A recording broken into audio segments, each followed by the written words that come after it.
नमस्कार, मैं Ashok Raj, albedo IAS director, आप सभी का स्वागत करता हूं।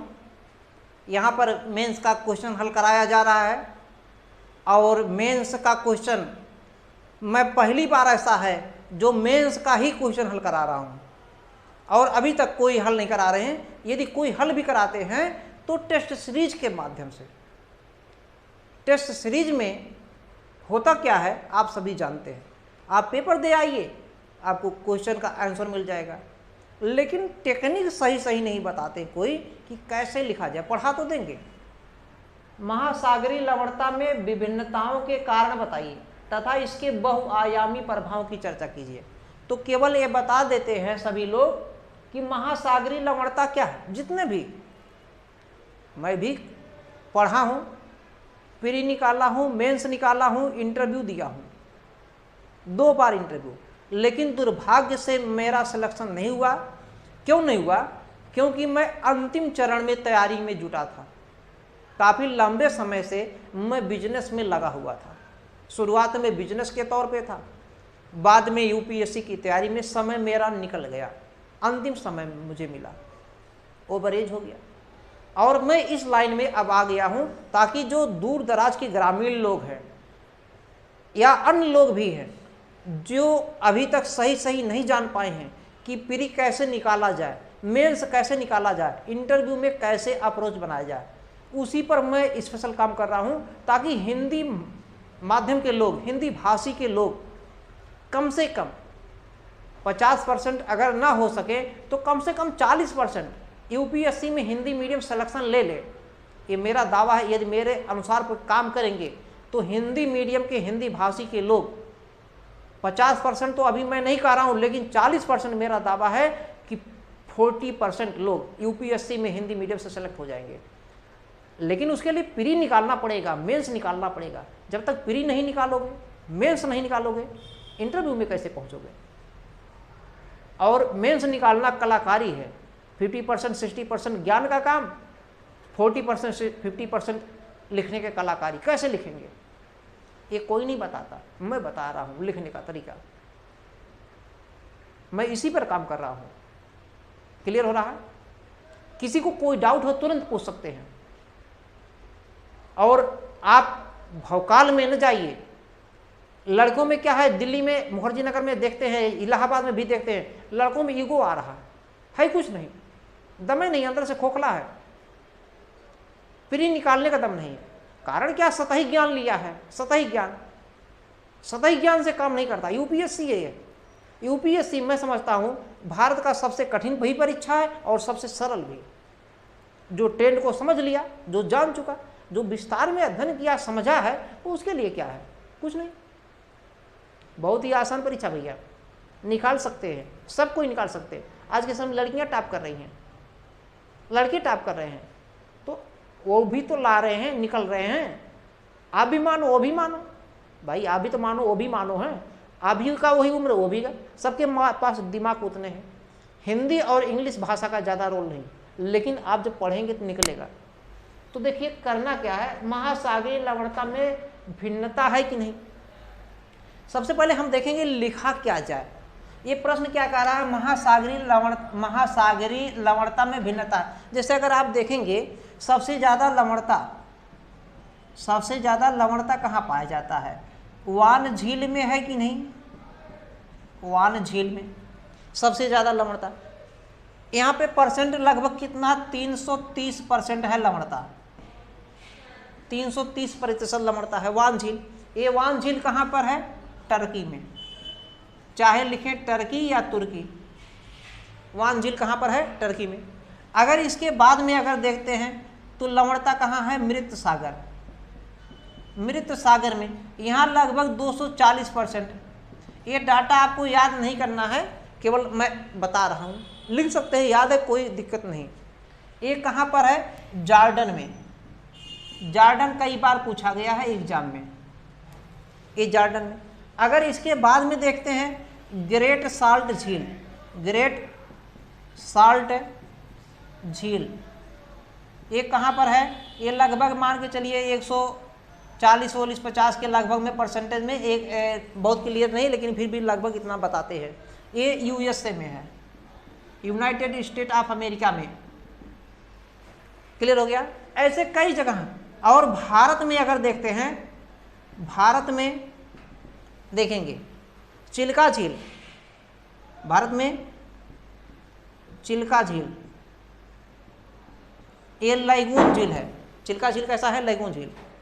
इसके आगे देखेंगे सांभर झील, सांभर झील, यहाँ भी लवणता है लेकिन कम है, काफी मात्रा में कम है। तो अलग अलग स्थानों पर लवणता में भिन्नता दिख रही कि नहीं? दिख रहा है। तो यही पूछ रहे हैं, महासागरीय लवणता में भिन्नता है, भिन्नता का कारण क्या है और इसके बहुआयामी क्या प्रभाव पड़ेंगे। तो सबसे पहले हमको डिफाइन करना है कि लवणता किसे कहते हैं। आंसर में हम डिफाइन करेंगे लवणता किसे कहते हैं। लवणता किसे कहते हैं लिखेंगे, महासागरीय लवणता महासागरीय जल के, महासागरीय लवणता महासागरीय जल के, महासागरीय लवणता महासागरीय जल के प्रति किलोग्राम में, प्रति किलोग्राम में, प्रति किलोग्राम में उपस्थित लवण की मात्रा, लवण की मात्रा होती है या को कहते हैं, मात्रा को कहते हैं। महासागरीय लवणता महासागरीय जल के प्रति किलोग्राम जल में, प्रति किलोग्राम जल में उपस्थित लवण की मात्रा को कहते हैं। क्लियर हो गया।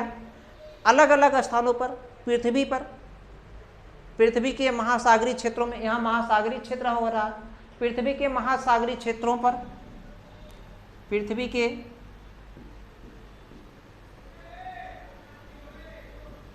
महासागरीय क्षेत्रों में अलग अलग स्थानों पर लवणता में भिन्नता है, लवणता में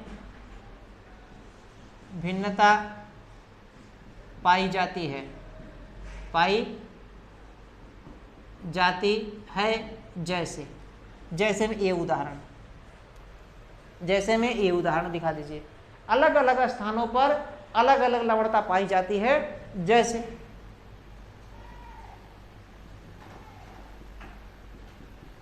दिखा दिया आपने। ये जहां चिल्का झील लिखेंगे यहीं लिख सकते हैं लैगून ब्रेकर में, समझ जाएंगे। एग्जामिनर इतना समझ रहा है, जान रहा है। लिखेंगे सबसे पहले यहीं पे लवणता को डिफाइन करेंगे, महासागरीय लवणता महासागरीय जल के प्रति किलोग्राम जल में उपस्थित लवण की मात्रा को कहते हैं। पृथ्वी के महासागरीय क्षेत्र में अलग अलग स्थानों पर लवणता में भिन्नता पाई जाती है। क्लियर हो गया। जैसे वान झील, मृत सागर, ग्रेट साल्ट झील, भारत में चिल्का, सांभर इत्यादि इत्यादि लिख सकते हैं, इत्यादि। ये हो गया। अब ये तो अब इसके ये तो मतलब डिफाइन कर दिया, भूमिका दिखा दिया। अब इस भूमिका के बाद में आपको इसका जो है कारण लिखना है। क्या कारण, इसका कारण क्या है। अब लिखेंगे इसके निम्नलिखित, निम्न कारण दिखाई देते हैं, निम्न कारण दिखाई देते हैं, दिखाई देते। इस लवणता के, इसके मतलब इस स्थान पे ले सकते हैं इन लवणताओं के भिन्न कारण, इन इसके या इन लवणताओं के निम्न कारण दिखाई देते हैं। जो भिन्नता है इस भिन्नता के निम्न कारण दिखाई देते हैं, ऐसे लिख सकते हैं। इस भिन्नता के निम्न कारण दिखाई देते हैं। अब पॉइंट में लिख दीजिए, पॉइंट में तो यहाँ तक क्लियर हो गया, इसको हटा दिया जाए। फिर से एक बार देख लीजिए, महासागरीय लवणता महासागरीय जल के प्रति किलोग्राम जल में उपस्थित लवण की मात्रा को कहते हैं। पृथ्वी के महासागरीय क्षेत्र में अलग अलग स्थानों पर लवणता में भिन्नता पाई जाती है। जैसे वान झील में लगभग 330% लवणता है, ये वान झील टर्की अर्थात तुर्की में है। मृत सागर में लवणता 240% लगभग में है, ये जॉर्डन में पाया जाता है। ग्रेट साल्ट झील में लवणता काफ़ी कम है, लगभग 240 के इर्द गिर्द में है, जो भी है डाटा इतना लिख सकते हैं, यूएसए में। इसके साथ में अन्य स्थान पर भी लवणताओं में भिन्नता है। भारत में चिल्का झील, सांभर झील इत्यादि क्षेत्रों में लवणताओं में भिन्नता पाई जाती है।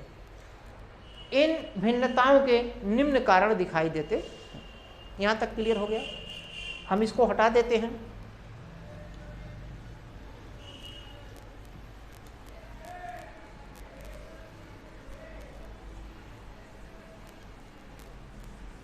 इसके निम्न कारण दिखाई देते हैं। इस निम्न कारण में इस लाइन को अब यहाँ से दिखा देते हैं, इस लाइन को अब यहाँ से दिखा देते हैं।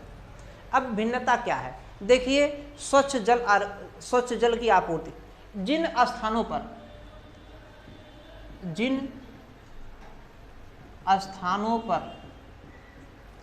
जिस स्थान पर ग्लेशियर, बड़े बड़े हिमखंड, बर्फ के टुकड़े पिघलते हैं गर्मियों में खास करके, तो बड़े बड़े ग्लेशियर जिन स्थानों पर ग्लेशियर का मतलब होता है हिमखंड, बड़े बड़े टुकड़े, जैसे पहाड़ों पर भी रख लीजिए। लेकिन मुख्य रूप से अगर बात करेंगे अंटार्कटिका ये महाद्वीप है। अंटार्कटिका महाद्वीप जो बर्फ से पूरी तरह से ढका, गर्मी में पिघलेगा। इसके पिघलने से ये जल बनेगा और जल कहाँ जाएगा, समुद्र में। अर्थात पृथ्वी पर देखेंगे ये जो अंटार्कटिका है, अंटार्कटिका इस क्षेत्र में दक्षिणी ध्रुव के सेट में यहाँ पर लवणता में कमी दिखाई देगा। तो मैप भी बना सकते हैं ऐसे करके, थोड़ा सा ग्लोब बना कर दिखा सकते हैं। जिन स्थानों पर ग्लेशियर, ब्रेकअप ले सकते हैं अंटार्कटिका जैसे क्षेत्रों पर, बर्फ के पिघलने से, ग्लेशियर के पिघलने से स्वच्छ जल की आपूर्ति होने के कारण, आपूर्ति मतलब सप्लाई होने के कारण लवणता में कमी आ जाती है, क्योंकि वहाँ पे जल, जिन स्थानों पर, अगला पॉइंट लिख सकते हैं, जिन स्थानों पर महाद्वीपीय देश कम है, देशों की संख्या कम है, वहाँ पर लवणता कम होगा, क्योंकि वहाँ पे ज़्यादा से ज़्यादा उत्सर्जन नहीं हो पाता है, बहुत कम उत्सर्जन होता है, आदमी की संख्या नहीं है। और देखेंगे जिन स्थानों पर गर्मी कम है, वहाँ वाष्पीकरण कम होगा। वाष्पीकरण कम होगा जहाँ पर, वहाँ पर जल की मात्रा पर्याप्त रहेगी और वहाँ पे लवणता कम रहेगा। जिन स्थानों पर वाष्पीकरण ज़्यादा होगा लेकिन वर्षा कम, दोनों ध्यान देना, जिन स्थानों पर वाष्पीकरण ज़्यादा लेकिन वर्षा कम, वाष्पीकरण ज़्यादा हो गया, वर्षा कम हुआ है, ऐसा भी हो सकता है वाष्पीकरण हो जाए, अगर संघनन की क्रिया नहीं हो पाएगा, जलवाष्प संतृप्त नहीं होगा तो बादल नहीं बनेगा, और बादल नहीं बनेगा तो वर्षा नहीं होगा। तो जिन स्थानों पर वाष्पीकरण ज़्यादा लेकिन वर्षा कम, उन स्थानों पर लवणता में अधिकता पाई जाती है। जैसे उत्तरी गोलार्ध में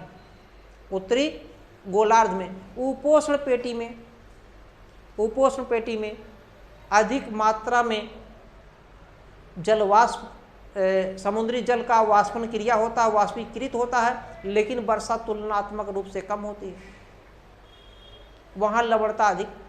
लेकिन भूमध्य रेखा पर, विषुवत रेखा पर वाष्पीकरण की क्रिया अधिक होती है और जल भी पर्याप्त मात्रा में वर्षा कराती है, इसलिए यहाँ पर कम हो पाता है। उत्तरी गोलार्ध में और दक्षिणी गोलार्ध में यानी कि ध्रुवों की साइड में वाष्पीकरण कम होता है और जल शुद्ध भी रहता है, ध्रुवों की संख्या कम है, मतलब देशों की संख्या कम है, तो वहाँ पे लवणता में कमी आता है। और अगर देखेंगे समुद्री जो जलधाराएं हैं, जहाँ पर ठंडी जलधाराएं चलती हैं, अर्थात जो उत्तरी ध्रुव से या दक्षिणी ध्रुव से इधर से जो जलधाराएं ऐसे आती हैं, ध्रुवों से विषुवत रेखा की ओर आती हैं, तो यहाँ पर लवणता कम रहेगा, क्योंकि यहाँ पे स्वच्छ जल है, ठंडा जल है, जल की मात्रा ज़्यादा है। और जहाँ पर वाष्पीकरण ज़्यादा हो रहा है, लवणता वहाँ पे कम, यहाँ पे लवणता ज़्यादा हो जाएगा। और जिन स्थानों पर, ये तो क्लियर हो गया कि कहाँ कहाँ पे लवणता, यानी कि समुद्री जल और वर्षा, जिन स्थानों पर वर्षा ज़्यादा होगा, ये सब लिख दीजिए कि जब वर्षा जिन स्थानों पर वर्षा अधिक होता है, जैसे विषुवत रेखा पर वर्षा पर्याप्त मात्रा में होता है, यहाँ पे लवणता कम। विषुवत पेटी से दूर हटकर उपोष्ण क्षेत्र में वाष्पीकरण ज़्यादा लेकिन वर्षा कम, तो वहाँ पे लवणता ज़्यादा। ये जो क्षेत्र देख रहे हैं, वान झील अभी हटा दिया, वान झील है या ग्रेट साल्ट है या मृत सागर है, ये सब उपोष्ण पेटी के क्षेत्र है। उपोष्ण कैसा? उपोष्ण पेटी, लगभग उपोष्ण पेटी मान के चलिए 20 से 30-35 से 35 के मान के चलिए 40 रख सकते हैं डिग्री अक्षांशों के मध्य क्षेत्र होता है।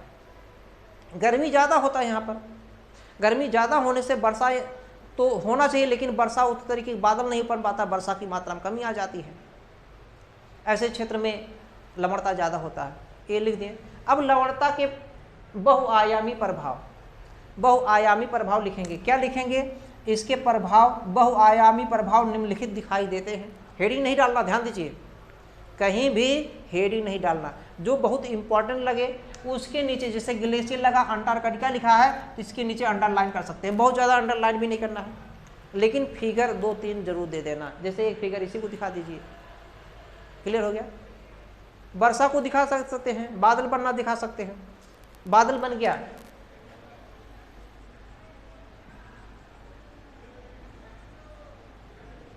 बादल दिखा दीजिए, वर्षा दिखा दीजिए।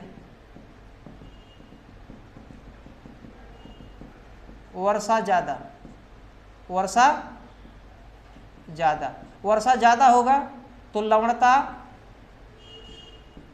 में कमी, लवणता में, वर्षा ज़्यादा लवणता में कमी। क्लियर हो गया। और जहां दिखाइए वाष्पन ऐसे दिखा सकते हैं,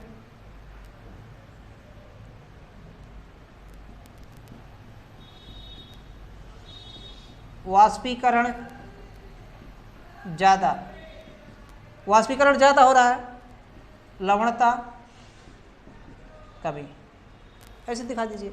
उपोष्ण क्षेत्र लिख दीजिए, यहाँ लिख दीजिए क्या नाम है, अमेजन, अमेजन नदी, जायरे नदी, ये सब क्षेत्र विषुवतीय क्षेत्र है। और ये लिख सकते हैं उपोष्ण, उपोष्ण। इतना एग्जामिनर समझ जाएगा क्या कह रहे हैं क्या नहीं कह रहे। अब इसका प्रभाव लिखेंगे, क्या प्रभाव पड़ता है। इसको हटा दिया जाए भैया।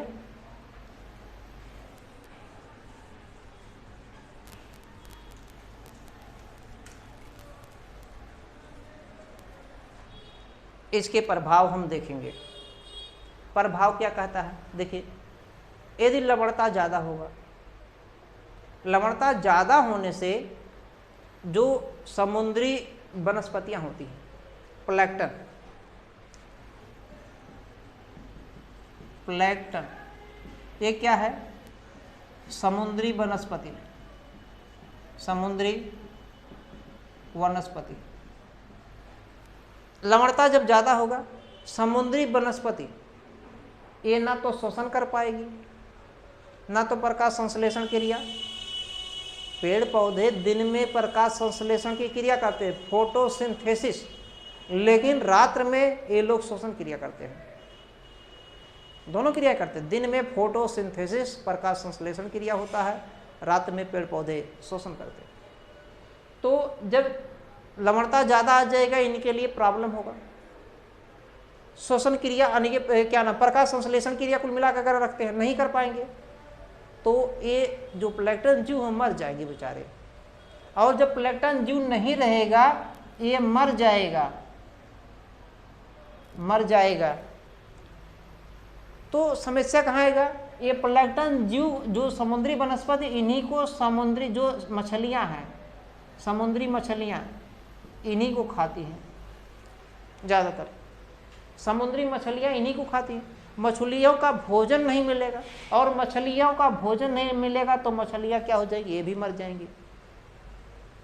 और मछली के मरने से एक उद्योग का, एक व्यापार का एक हिस्सा है, ये भी लोगों के हाथ से निकलता जाएगा। उद्योग पर भी प्रभाव पड़ा, मछली उद्योग पर भी प्रभाव पड़ेगा। क्लियर हो रहा? जिससे अनेक प्रकार के मछुआरे जो इसी पर अपना रोजगार जमाए हुए हैं उनका रोजगार निकलता दिखाई देगा। बेरोजगारी को भी ये इनडायरेक्ट में अप्रत्यक्ष रूप से प्रोत्साहित हो रहे हैं। इसके साथ में अगर देखेंगे जो परवाल है, परवाल पर भी कुछ नुकसान पड़ेगा। इसके साथ में देखेंगे जो धाराओं में जो जलधाराएँ हैं इसमें अनेक प्रकार की भिन्नता है, तो इसका भी इस पर अप्रत्यक्ष रूप से प्रभाव दिखाई देगा। मछली के साथ साथ अगर देखेंगे तो क्या नाम जो इनका संचरण हो रहा है, संचरण में भी कई प्रकार के प्रभाव दिखाई देते हैं। तो कई प्रभाव इस पर आप लिख सकते हैं, तो बहुत ज़्यादा नहीं है। तो इस वीडियो को हमने छोटा सा बना दिया है ताकि आप ज़्यादा लंबा ना हो नहीं पाए। तो वीडियो को लाइक करिए, शेयर करिए, सब्सक्राइब करिए। धन्यवाद। एक बार मैं नहीं कई बार बोलता हूँ, मेरे वीडियो को लाइक करें, शेयर करें, सब्सक्राइब करें, क्योंकि ऐसा मैं पहली बार कर रहा हूँ। अभी तक कोई कोचिंग नहीं वाला कर रहा है, कोई टीचर ऐसा नहीं कर रहा है जो मेंस का, क्योंकि मेंस का आंसर हल कराना टेढ़ी खीर है। ऐसे पढ़ा देना अलग चीज़ है। भूगोल, इतिहास, संविधान, पर्यावरण, जो भी सब्जेक्ट है ऐसे पढ़ा देना बहुत आसान है। लेकिन प्रश्न का उत्तर लिखने के लिए एक जगह से नहीं 10 जगह से मैटर लाना पड़ेगा। ये मैटर क्या होना चाहिए, बहुआयामी पक्ष कहाँ से लाओगे? टीचर फंस जाता है, क्या कराएं क्या न कराएं।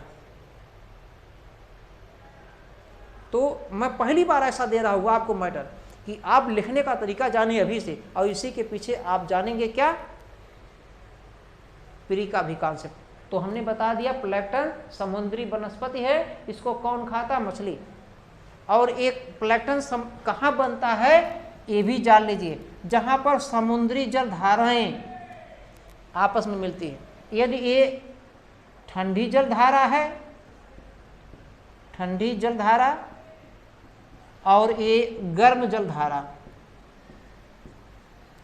जहाँ पे ठंडी जलधारा और गर्म जलधाराएं मिलती हैं वहाँ पर प्लैंकटन के लिए अनुकूल प्रभाव होता है जीवन जीने के लिए। ऐसे क्षेत्रों में जहाँ गर्म जलधाराएं और ठंडी जलधाराएं मिलती हैं, ऐसे क्षेत्र में प्लैंकटन नामक समुद्री वनस्पति के लिए पर्याप्त अनुकूलन की दशा उत्पन्न होती है। और यहाँ पे प्लैंकटन जो समुद्री जीव है बहुत अत्यधिक मात्रा में आ जाते हैं, उत्पन्न हो जाते हैं, और इनके होने से मछलियों का पर्याप्त भोजन हो जाता है। मछलियाँ ऐसे स्थानों पर ज़्यादा आ जाती हैं। ऐसे देखेंगे डागर बैंक है और डॉगर बैंक है, और एक दो बैंक और है, नाम है बैंक लेकिन वो मत्स्यन क्षेत्र है। अब इधर से देखेंगे जो अंध महासागर है, अंध महासागर में इधर में देखेंगे गल्फ की जलधारा एक गर्म जलधारा है, और लेब्राडोर की जलधारा एक ठंडी जलधारा है। लेब्राडोर की जलधारा इधर से आती है, इधर से गल्फ की जलधारा जो गर्म जलधारा, दोनों मिलती हैं। ऐसे स्थान पर भी ऐसा होता है। उधर में जापान के पास में अगर देखेंगे, एक तरफ से ओयासियो है, दूसरी से क्यूरोसियो। ओयासियो और क्यूरोसियो जलधारा है। ओयासियो और क्यूरोसियो एक ठंडी जलधारा एक गर्म जलधारा है। ये दोनों जहाँ जलधाराएं मिलती हैं वहाँ पर ऐसा होता है। क्लियर हो गया? वीडियो को लाइक करें, शेयर करें, सब्सक्राइब करें। धन्यवाद।